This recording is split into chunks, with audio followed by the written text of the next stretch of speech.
The first thing I'd like to know is, Shasta, what is an average daily balance?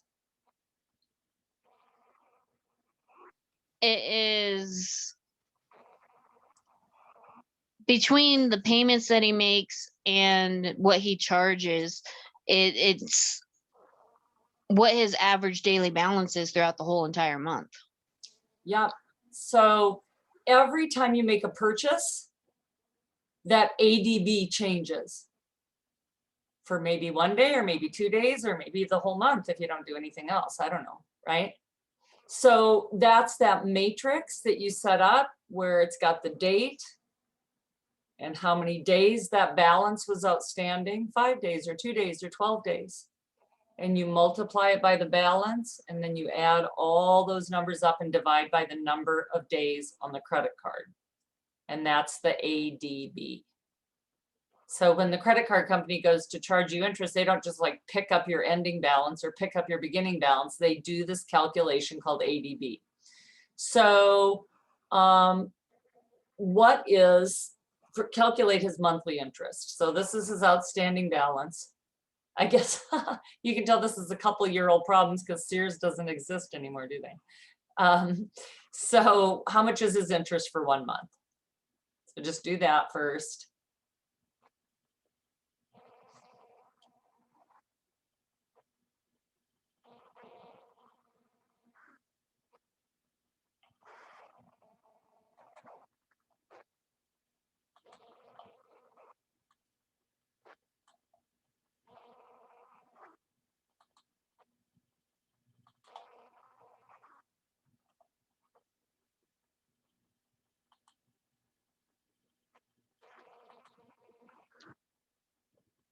So that should be pretty straightforward, right? That's just a principal times rate times time calculation.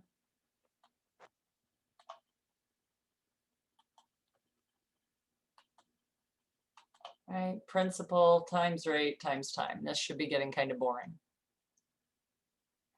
The next question is that if his minimum payment is 4.5% of his ADB, what does he have to pay this month?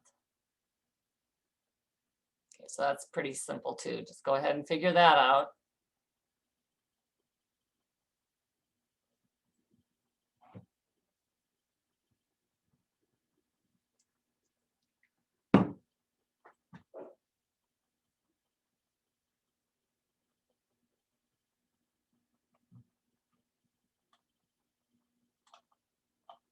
So that's just a very simple calculation. 68, 79, 42 is what he, his ADB. He's got to pay 4.5% of that. So there's his payment. Now, next question. If he makes his minimum payment, how much does he eat away at the principal? And now let me just ask you this before you work on it. And I don't want you to go do a whole loan amortization schedule because I just want you to do this for one payment. Are you going to calculate the interest first or the principal first? Principal. Do you guys agree? I say interest. You have to calculate the interest first. And then what's left over, so here's my payment is $309.57. You've got to calculate the interest portion, and whatever doesn't go to interest goes to what? Principal. So calculate, if he makes his minimum payment, how much does his principal pay down this month? So I'll give you a couple minutes to do that.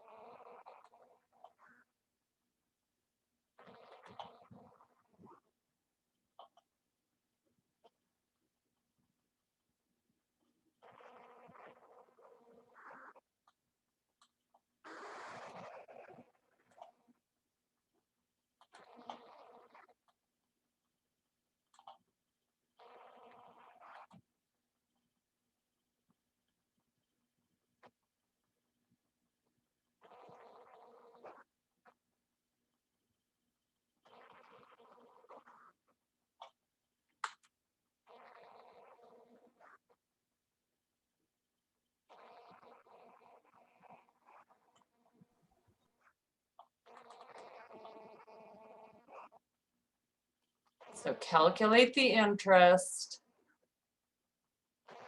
And then basically back it out of there, and that's how much the principal is going to go down.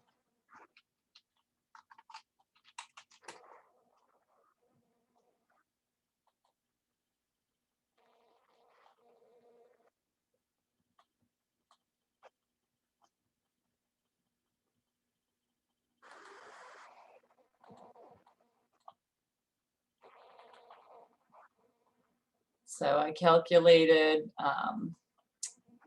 oh, I guess we already did that, right? So the difference between the 309.57 and the 120.39, the principal is going to go down 189.18, correct? Okay. So next issue. This, we have a person who's trying to figure out which credit card is the best deal. And Prudential offers a card with an annual fee of $90 and they have an APR of 9%. And Wiley offers a card with no annual fee, but a higher APR. And that's very, that's a typical, payoff, right? So Samantha's trying to choose. She plans to pay off her balance in full each month. Kate, which card do you think she should choose?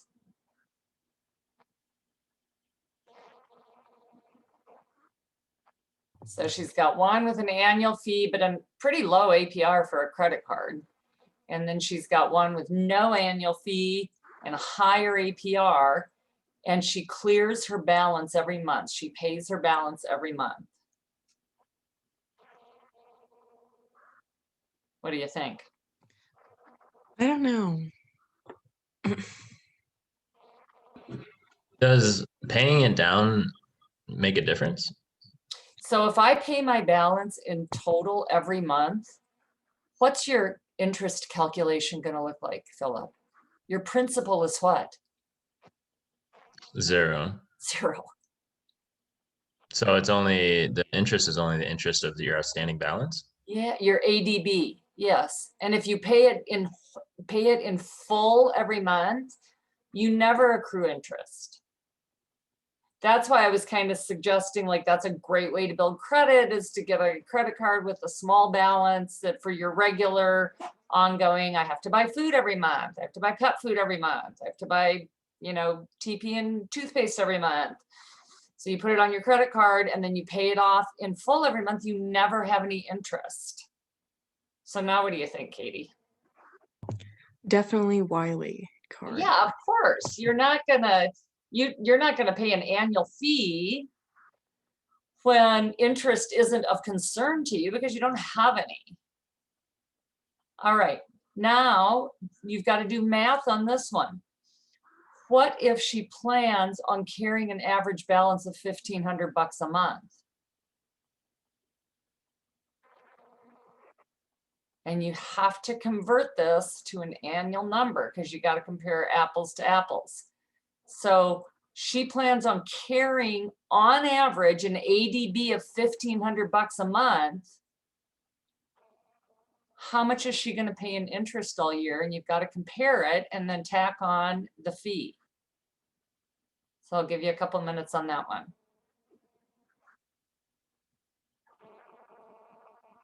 Does anybody, did you guys all understand what I said as far as guidance? Okay.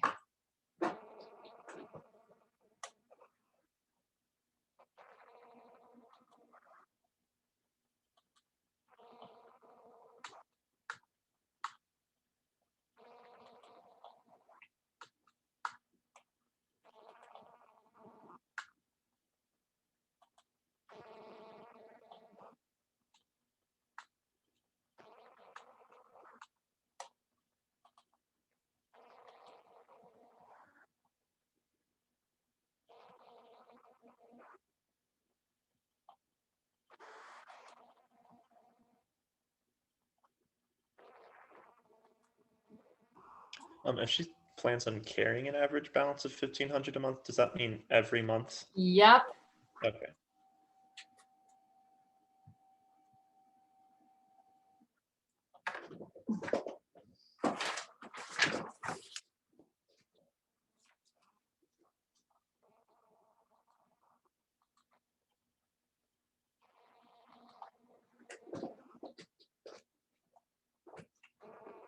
So you got to figure out what her interest is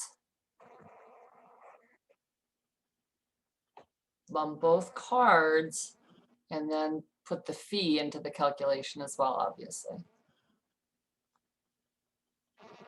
Hi, Michaela. Hello.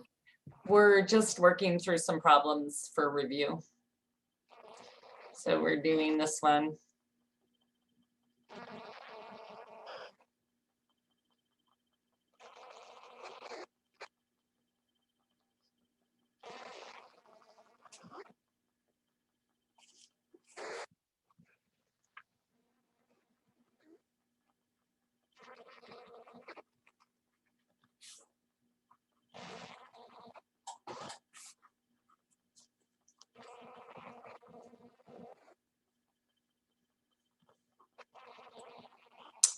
So I think for Prudential, she's paying 9%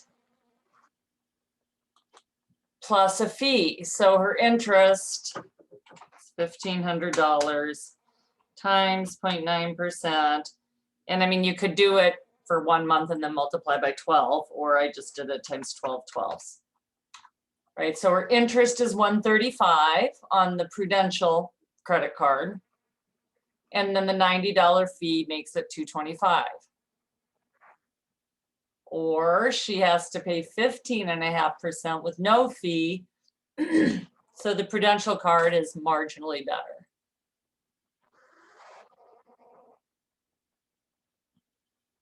Any questions how I worked that, or?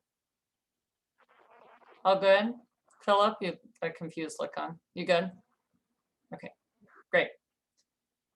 All right, next one. Let's figure out whether or not it's a good idea. We haven't done too many of these. Let's, okay.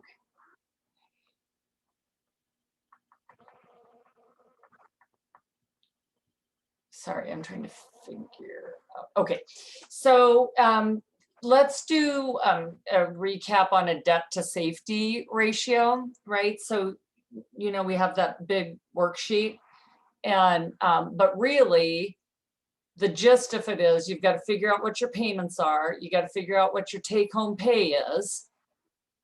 You divide one into the other to get your ratio, and then you've got one of two solutions to get you back into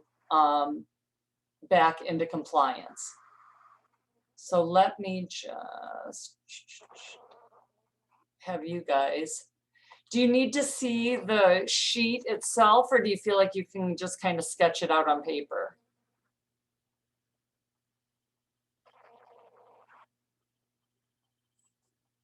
Hello? Do you feel like you need to see that actual worksheet, or do you feel like you can just kind of, that you kind of remember what was on it? I think to jog my memory, I would need to see it. Okay, so why don't you write these things down? First off, here's all the data. The first thing you need to know is he's got a credit card with $9,567 on it. And his minimum payment on his credit card is 3.2%. So let me say that again. He's got an ADB annual daily balance of $9,567, and he has to pay 3.2% a month on it. That's his minimum payment. He's got a car payment.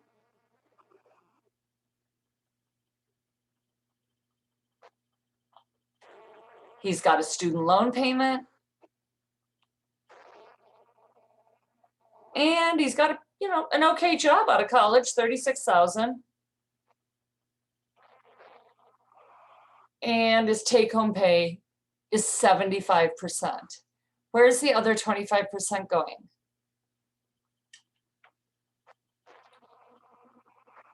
Taxes. Of course. So that's what's going on. And what we want to figure out is his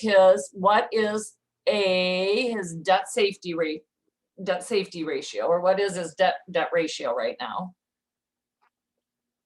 And then secondly, if it's higher than is desirable, he's got two options to make, to get himself in compliance with what a safe debt safety ratio is.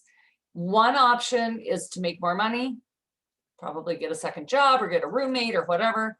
And we need to know how much does he need to increase his salary by, or his take-home pay, excuse me. Or he really needs to cut his payments. And then the question is, how much would he need to cut his payments by? So that's really what we're looking at here, right? And I just want to take a quick peek. What were we using for our ratio, our desirable ratio? You remember, were we using 10 or 15%? 15. Or was the max I think you wanted to be at, or 20% was the real max, but 15% was no. Yeah, so that's exactly what it was. So the book says 20%. I kind of have said to you that I think 15 is as high as you want to go, but I've worked these numbers I can see at 20%. So if you've written down these 4 pieces of information, right, he's got to pay 3.2% of his outstanding balance, his car payment, his student loan, his annual salary. Now let me see if I can go find one of those sheets so that you can could kind of follow that. Oh goodness, what chapter did we do that in? 6? Hey, Lisa. Yeah. Is this going to be on the test, one of these? I think so. I don't have it sitting right in front of me. Okay, if we print one of these off and fill it out, like, Sure. do you want us to take a picture of it and send it like in with the test? Let me look at that while you're doing it, Kate. Okay. Yeah, good question. Okay, so do you guys all remember this? Here's your debt payments. What's your monthly take-home pay? Do your debt safety ratio. And then what are the 2 ways that he can get himself in sync with that 20% number? So just use this as guidance to just kind of pencil in what you're doing, okay? And I'll look that up for you, Kate.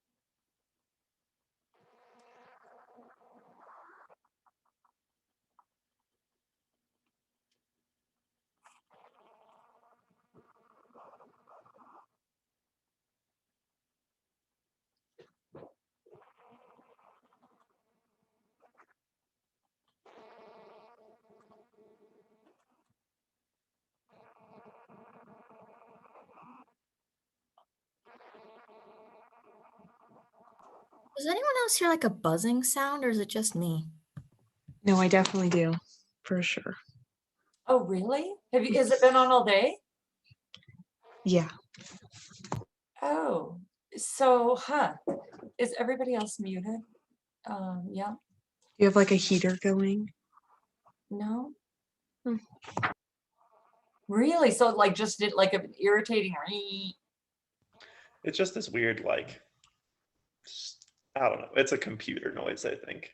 It sounds like a fly Yeah. buzzing around almost.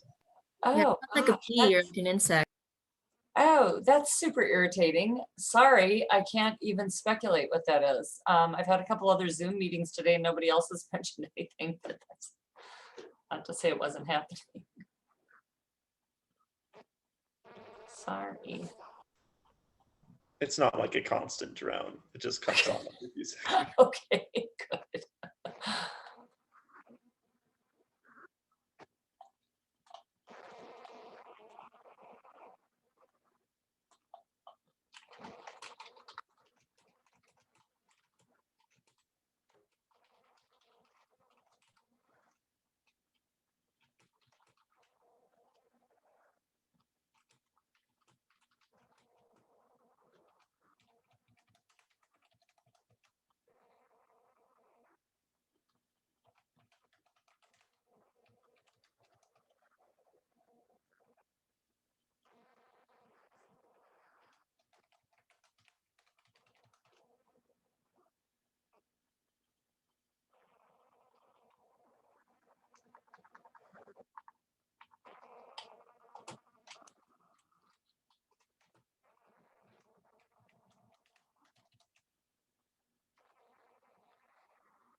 Okay, so let's at least start through the beginning of this.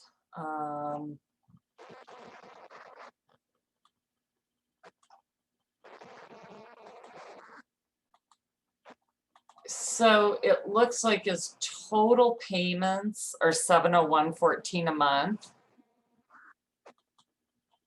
And his take-home pay, so his annual wage is $36,000 divided by 12 months. So his gross pay is $3,000 a month, and he brings home 75% of that.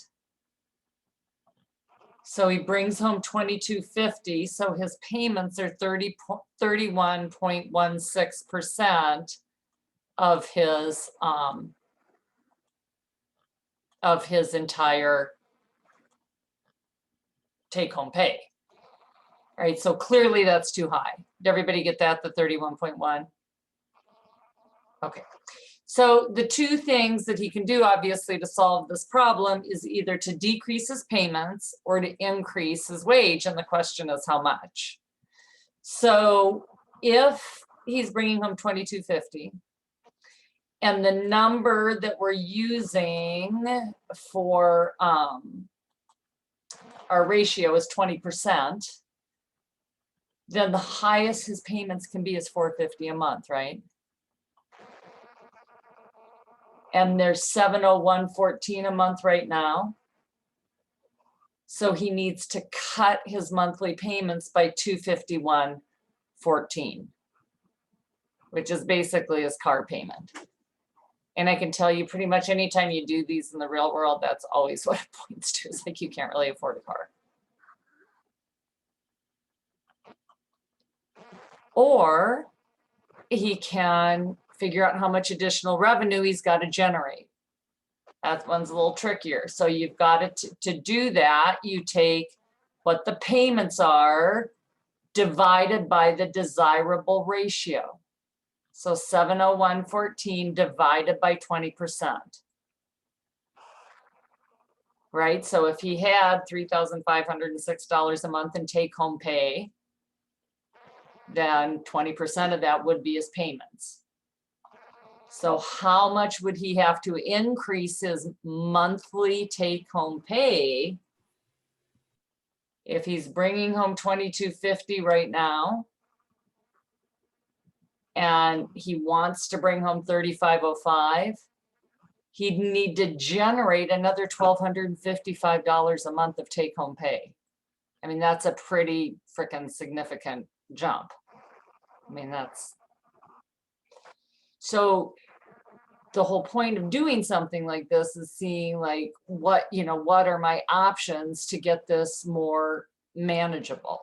And this is a really just important sort of line in the sand that I think we should all be aware of. So these are all posted. If you want to go back and work any of them or look at them, in your own time, go ahead and do that. You're not very talkative today, so I'm just going to keep moving unless anybody stops me.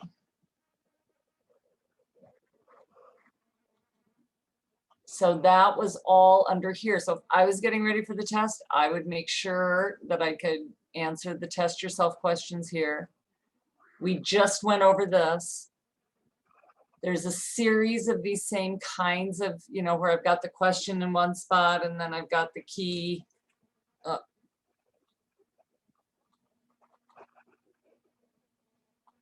In another. So, you know, looking at installment loans. So let me just ask you how you think we don't need to sit here and work all these. This is really your review. But what, it doesn't matter. So we're evaluating some different finance packages. This gal, Sharia, wants to purchase some new backcountry skis.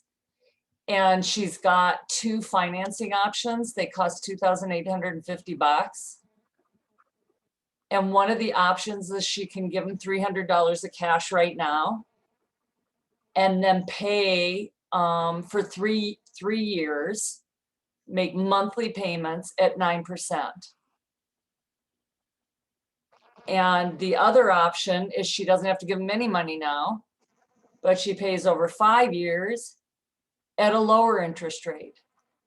And this is the kind of stuff, again, it's probably not super relevant in your life today, but believe me, you'll be making lots and lots of choices like this, you know, over the next 40 or 50 years that are going to be really important. So my first question is, let's see, Gavin, how do you think you're going to work this? I mean, if these are my choices, can you just do some quick calculations, or what do you think you have to do to proceed with solving this? You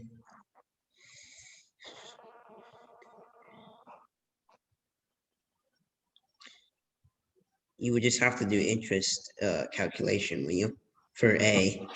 Well, you do have to, you've got to get the total interest, but you can't do that until you get the what? Would it be the principal? Or no, is the 300 the principal? So the principal, the amount of the skis is $2,850, and in the first example, I'm paying $300 down. So I think You would have to get you would have to minus the 300 from the you would have to subtract the 300 to get the principal, but in order to work this problem, what do you have to do? Do you have to calculate each month? You do, and how do you do that, Philip?